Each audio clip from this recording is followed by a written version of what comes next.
घडामोडी घडलेल्या आहेत हे सगळ्यांनी बघितलेलं आहे. पण जे काय आहे ते राज्य पातळीवरचे निर्णय होते आणि त्या निर्णयातनं माझ्यासारख्या एका युवकाला संधी मिळालेली आहे. सुरुवातीला आम्ही 15-20 कार्यकर्ते मिळून एका समाजसेवेचं व्रत असतं, त्यातनं आम्ही पुढे जात आम्ही काम करत गेलो. याचं छोटं लावलेलं रोपटं एवढं मोठं होईल फाउंडेशनच्या माध्यमातून की आता 350 लोक आता आमच्यामध्ये काम करतायत. की गेले 4-4.5 वर्ष प्रशासन चालू असल्यामुळे प्रशासनाचं यावरती लक्ष नाही आहे आणि त्यावरती कोणाचा कंट्रोल नाही आहे. त्यामुळे स्वच्छतेचा फार मोठा प्रश्न इथं निर्माण झालेला आहे. महत्वाचं म्हणजे फक्त काम करायचं नाही की त्याला एक चांगलं लुक द्यायला पाहिजे, आर्किटेक्ट व्ह्यू पाहिजे, लोकांना आल्यानंतर प्रसन्नता वाटली पाहिजे. तर मला अपेक्षा आहे की आपण यावेळेस सर्व कामं थोडी बाजूला ठेवून मतदानाची टक्केवारी वाढवली पाहिजे आणि ज्यामध्ये महायुतीचे सर्व घटक पक्ष आता जे चारही आपले उमेदवारीत उभारले ते भारतीय जनता पार्टीच्या तिकिटावर उभारलेले आहेत, तर त्यांना तुम्ही निवडून देऊन शक्ती द्यावी, ताकद द्यावी एवढीच मला अपेक्षा आहे. नमस्कार, केके न्यूज मध्ये आपलं स्वागत. सध्या सुरू असलेल्या कोल्हापूर महानगरपालिका निवडणुकीच्या निमित्तानं आज मी संवाद साधणार आहे प्रभाग क्रमांक 3 मधील भाजपचे अधिकृत उमेदवार विजेंद्र माने साहेब यांच्यासोबत आणि आपण जाणून घेऊया की या निवडणुकीत उतरण्याचा त्यांचा मुख्य उद्देश, त्यांचा अजेंडा आणि त्यांनी केलेली विकास कामं काय आहेत हेच आपण जाणून घेणार आहोत. साहेब नमस्कार. नमस्कार. काय सांगाल, बऱ्याच घडामोडी घडल्या आणि या घडामोडीनंतर आपल्याला भाजपची अधिकृत उमेदवारी या प्रभाग क्रमांक 3 मधून मिळालेली आहे. काय तुमची पहिली प्रतिक्रिया आहे? निश्चितच खरं म्हणजे मला आनंद होतोय की मला भारतीय जनता पार्टीचं अधिकृत उमेदवारी प्रभाग क्रमांक 3 सर्वसाधारण ड साठी मिळालेली आहे आणि यामध्ये माझे सर्व सन्मान्य नेते, त्यामध्ये आदरणीय देवेंद्रजी फडणवीस साहेब असतील, आदरणीय चंद्रशेखर बावनकुळे साहेब असतील, आदरणीय चंद्रकांत दादा पाटील असतील, त्यानंतर कोल्हापूरमध्ये आमचे जिल्ह्याचे नेते आदरणीय धनंजय महाडिक साहेब असतील, त्यानंतर आदरणीय आमचे आमदार अमल महाडिक साहेब यांचं फार मोठं योगदान आहे यामध्ये. तसंच आमचे भाजपचे जिल्हाध्यक्ष विजयदादा, त्यानंतर महेश जाधव साहेब यांचंही आम्हाला त्यामध्ये मार्गदर्शन आणि फार आम्हाला त्यांनी सहकार्य यामध्ये केलेलं आहे आणि घडामोडी घडलेल्या आहेत हे सगळ्यांनी बघितलेलं आहे. पण जे काय आहे ते राज्य पातळीवरचे निर्णय होते आणि त्या निर्णयातनं माझ्यासारख्या एका युवकाला संधी मिळालेली आहे आणि यासाठी मी सगळ्यांचंच आभारी आहे आणि ज्यांनी कोणी माझ्यासाठी सहकार्य केलं त्यांचं मी यामध्ये सहकार्यानिमित्त एक आभार व्यक्त करतो. साहेब, खरं तर आता प्रभाग क्रमांक 3 जो आहे तो विस्तारलेला एक मोठा प्रभाग आपल्याला बघायला मिळतोय. या प्रभागामध्ये आपल्याकडून यापूर्वी अनेक सामाजिक कामं झालेली आहेत. त्यातील मुख्य असे सामाजिक कार्य कोणते आहेत? निश्चितच 2005 साली आम्ही कॉलेजमध्ये असताना द नीड फाउंडेशन म्हणून संस्था आम्ही चालू केली आणि मित्रांनी आम्ही चालू केलेली एक ऑर्गनायझेशन होतं. त्याचं स्लोगनच होतं हेल्पिंग पीपल्स इन नीड, म्हणजे गरजू लोकांना मदत करा असा त्याचा अर्थ होतोय. आणि त्यामध्ये सुरुवातीला आम्ही 15-20 कार्यकर्ते मिळून एका समाजसेवेचं व्रत असतं, त्यातनं आम्ही पुढे जात आम्ही काम करत गेलो. याचं छोटं लावलेलं रोपटं एवढं मोठं होईल फाउंडेशनच्या माध्यमातून की आता 350 लोक आता आमच्यामध्ये काम करतायत आणि सुरुवातीपासून थोडंसं यंग एजमध्ये ब्लड डोनेशन कॅम्प असेल, वृक्षारोपण असेल, हे असे कार्यक्रम घेत गेलो. पण या मतदारसंघात काम करत असताना महत्वाचं म्हणजे तुम्हाला सांगण्यासाठी की पॅन्डेमिक जेव्हा आले, परिस्थिती आली, पूर परिस्थिती होती. पूर परिस्थितीमध्ये आमच्या फाउंडेशनचे कार्यकर्ते साधारणपणे 8 ते 10 तास पाण्यामध्ये काम करत होते. त्यामध्ये आजूबाजूच्या लोकांना, जिथं पूर परिस्थितीचे आता मुक्तसैनिकचा भाग असेल, जाधववाडीचा भाग असेल, काही आमचा आता सनराईज अपार्टमेंटचा भाग आहे, तिथं पाणी भरपूर प्रमाणात होतं. तिथं लोक बाहेर काढण्यासाठी आम्ही प्रयत्नशील राहिलो. त्यानंतर त्यांचं स्थलांतर, नंतर त्यांच्या घराची स्वच्छता, त्यानंतर जीवनावश्यक साहित्य आम्ही दिलेलं आहे. कोरोना काळाच्या परिस्थितीत मी स्वतः टँकर घेऊन स्प्रेइंग करत सॅनिटायझेशन केलेलं आहे बरेच, म्हणजे त्यावेळेस लोक बाहेर पडत नव्हते.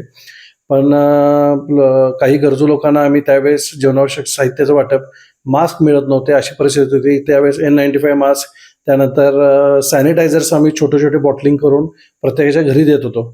त्यानंतर आर्सेनिक अल्बम म्हणून त्यावेळेस एक मेडिसिन आलं होतं होमिओपॅथिक, त्याचे आम्ही जागोजागी कॅम्प्स तयार केले.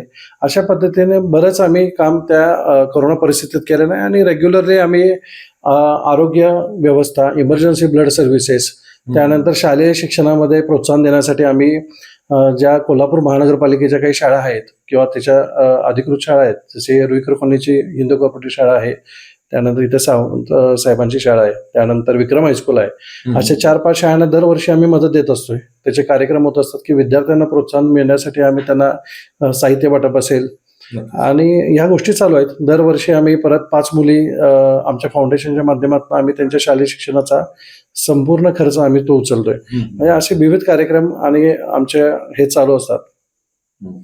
साहेब, खरं बघायला गेलं तर हा प्रभाग क्रमांक 3 जो आहे तो सुशिक्षित आणि उच्चभ्रू वस्ती असलेल्या नागरिकांचा एक प्रभाग मानला जातो आणि या सगळ्या प्रभागातील नागरिकांच्या या प्रभागाच्या नुसार किंवा त्यांच्या राहणीमानानुसार वेगवेगळ्या अपेक्षा असतात. त्या अपेक्षा कशा पद्धतीने पूर्ण करण्याची तुम्ही तयारी केली आहे? निश्चितच एक चांगला प्रश्न तुम्ही मला विचारलाय की उच्चभ्रू असं म्हणता येणार नाही, सर्वसामान्य लोकवस्ती इथं आहे. आणि प्रभाग क्रमांक 3 चा जर विचार केला तर तो मसोटीमाळा मन्नाडेमाळापासून जो चालू होतोय तो साधारणपणे शाहूपुरी पोलीस स्टेशनपर्यंत आहे. यामध्ये बऱ्याचशा गोष्टी कवर्ड आहेत की रुईकर कॉलनी म्हणून आपण रुईकर कॉलनी आहे, शिवाजी पार्क आहे, त्यानंतर गाडगे कॉलनी आहे, युनिक पार्क आहे, माडिक वसाहत आहे, मार्केट यार्ड आहे, त्यानंतर लोणार वसाहत, लोहार वसाहत, मगाशी म्हटल्याप्रमाणे मसोटीमाळा, मन्नाडेमाळा, न्यू शाहूपुरीचा भाग येतो, चंद्रप्रभा कॉलनी, असा मोठा हा भाग आहे. आणि यामध्ये आता काय झालंय की गेले 4-4.5 वर्ष प्रशासन चालू असल्यामुळे प्रशासनाचं यावरती लक्ष नाही आहे आणि त्यावरती कोणाचा कंट्रोल नाही आहे. त्यामुळे स्वच्छतेचा फार मोठा प्रश्न इथं निर्माण झालेला आहे. त्यानंतर घंटागाडी ही वेळेवर काही ठिकाणी येत नाही, त्यामुळं काही कॉर्नर्समध्ये कचरा तिथं साठला जातो, तो उचलला जावा लागतो. त्यानंतर आज बंगलो आणि अपार्टमेंटमध्ये जर विचार केला तर बंगलोजमध्ये मोठ्या प्रमाणात इंडिव्हिज्युअल गार्डन्स आहेत आणि त्या गार्डनची जी गार्डन वेस्ट येते ते गार्डन वेस्ट ठेवण्यासाठी डम्पिंगसाठी इथं काही व्यवस्था नाही आहे. त्यामुळे ते कटिंग झालं की आता तुम्ही बघितलं असेल की जसं पावसाळा येतो त्यावेळेस MSCBचे लोक येऊन कटिंग करून जातात, पण ते कटिंग उचललं जात नाही, याचा नागरिकांना त्रास होतो. रस्ते, गटर ह्या गोष्टी आहेतच. गटर बऱ्यापैकी 80-85% सन्मान्य दोन्ही आमदारांच्या माध्यमातून अमोल माडिक साहेब असतील, क्षीरसागर साहेब असतील आणि सन्मान्य खासदार धनंजय माडिक साहेब असतील यांच्या माध्यमातून कामं होत आहेत आणि केलेले आहेत. 10-15% कामं राहिलेली आहेत, ती पण होऊन जातील, हा आम्हाला विश्वास आहे. आता बघायला गेलं तर या निवडणुकीच्या निमित्तानं तुमचे कोणते महत्वाचे मुद्दे आणि कोणता अजेंडा असणार आहे? आणि महत्वाचं म्हणजे या सगळ्या अजेंडामध्ये असं वाटतं की बाबा ह्या कामासाठी चांगलं प्राधान्य देणं गरजेचं आहे, तर असं कोणतं काम आहे? महत्वाचं मला असं वाटतंय की जसं मगाशी मी उल्लेख केला की स्वच्छता हा सगळ्यात मोठा भाग आहे. त्या स्वच्छतेच्या मध्ये रस्ताच स्वच्छता असं नाही की त्याच्या साईड पट्ट्या स्वच्छ होणे, त्यानंतर वीकली गटर्स क्लिनिंग होणं गरजेचं आहे. गटर जिथं चौक होतात त्याच्यावरती पर्यायी गटरची काहीतरी व्यवस्था होणं गरजेचं आहे. तिसरी गोष्ट आहे की आता माननीय आमदार अमोल माडिक साहेबांच्या माध्यमातून अमृत 2 योजनेचं काम चालू आहे. अमृत 1 योजना झालेली आहे. अमृत 2 योजनेच्या माध्यमातून ड्रेनेज सिस्टीम या भागामध्ये बरीच वर्ष नव्हती, 60-70 वर्ष यामध्ये ड्रेनेज नव्हतं. ते ड्रेनेजचं काम झालेलं आहे आणि त्यामुळं आता इथं ड्रेनेजचं काम चालू झालेलं आहे. चौथी गोष्ट अशी मला वाटते की जे काही रस्ते आहेत त्यामध्ये मॅक्झिमम आम्ही रस्ते जिथं पाणी साठू शकतं किंवा पाण्याचा फ्लो जास्त आहे तिथं कॉन्क्रिटीकरण करण्याचा आमचा विचार आहे आणि करावं लागेल. महत्वाचं म्हणजे फक्त काम करायचं नाही की त्याला एक चांगलं लुक द्यायला पाहिजे, आर्किटेक्ट व्ह्यू पाहिजे, लोकांना आल्यानंतर प्रसन्नता वाटली पाहिजे.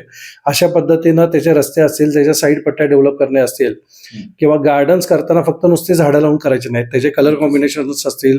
आणि आमच्याकडे एक चांगला आर्किटेक्ट टीम आहे कोल्हापूर, आमच्या ह्या प्रभागात चांगले सिनियर आर्किटेक्ट्स इथं राहतात आणि त्यांची हेल्प घेऊन आम्ही चांगलं एक इन्फ्रास्ट्रक्चर आणि एक डेव्हलपमेंट प्लॅन करू शकतोय. साहेब, शेवटचा प्रश्न, या निवडणुकीच्या निमित्तानं प्रभाग क्रमांक 3 मधील मतदारांना तुम्ही काय आवाहन कराल? नमस्कार, मी विजेंद्र माने, मी भारतीय जनता पार्टी या अधिकृत पक्षाच्या अधिकृत उमेदवार आहे आणि सर्वसाधारण गट ड मधून मी निवडणुकीला सामोरं जातोय. माझं आपल्या सर्व मतदार बंधू भगिनींना हेच आव्हान असणार आहे की आपल्या भागामध्ये डेव्हलपमेंट होते आहे. सन्मान्य सर्व नेते यावरती लक्ष देऊन काम करतायत, आपल्यासाठीच करतायत, पण यामध्ये आपल्याकडे मतदानाची टक्केवारी बघितली तर फार कमी प्रमाणात आहे. तर मला अपेक्षा आहे की आपण यावेळेस सर्व कामं थोडी बाजूला ठेवून मतदानाची टक्केवारी वाढवली पाहिजे आणि ज्यामध्ये महायुतीचे सर्व घटक पक्ष आता जे 4ही आपले उमेदवारीत उभारले ते भारतीय जनता पार्टीच्या तिकिटावर उभारलेले आहेत, तर त्यांना तुम्ही निवडून देऊन शक्ती द्यावी, ताकद द्यावी एवढीच मला अपेक्षा आहे. त्यामुळं कायमच इथं आपल्याकडं 50%, 55% मतदान होतं. थोडंफार जर एक हा दिवस समजून जर तुम्ही चांगल्या पद्धतीनं मतदान केलं तर ती टक्केवारी 80-85% जर नेली तर उमेदवारांना चांगलं बळ आपल्या माध्यमातून मिळणार आहे. तर नक्कीच आपण पाहिलं की या भागातील या प्रभागातील मतदारांना मतदान करण्याचं आवाहन त्यांनी केलेलं आहे. कोणताही स्वार्थ नाही बघितलेला आहे आणि एका फाउंडेशनचं जे एक रोपटं लावलं होतं त्या रोपट्याच्या माध्यमातून अनेक सामाजिक कार्यक्रम राबवलेले आहेत. लोकांना आधार देण्याचा, धीर देण्याचा, मदत करण्याचा एक उपक्रम जो आहे तो सामाजिक सेवेचा वसा आणि वारसा ते सोबत आपल्या घेऊन आज त्याच रोपट्याचं वटवृक्ष त्यांनी केलेला आहे आणि त्याची शिदोरी घेऊन त्या प्रभागाचा संपूर्णतः विकास, सर्वांगीण विकास करण्यासाठी सज्ज असल्याचं त्यांनी आपल्याशी बोलताना सांगितलं आहे. एकूणच येत्या 15 तारखेला मतदान होतंय, 16 जानेवारीला मतमोजणी आणि निकाल होतोय. यावेळेला प्रभाग क्रमांक 3च्या मतदारांचा, नागरिकांचा कौल कोणाला आहे हे देखील स्पष्ट होणार आहे. साहेब, आपल्याला केके न्यूजच्या वतीनं खूप साऱ्या शुभेच्छा. धन्यवाद.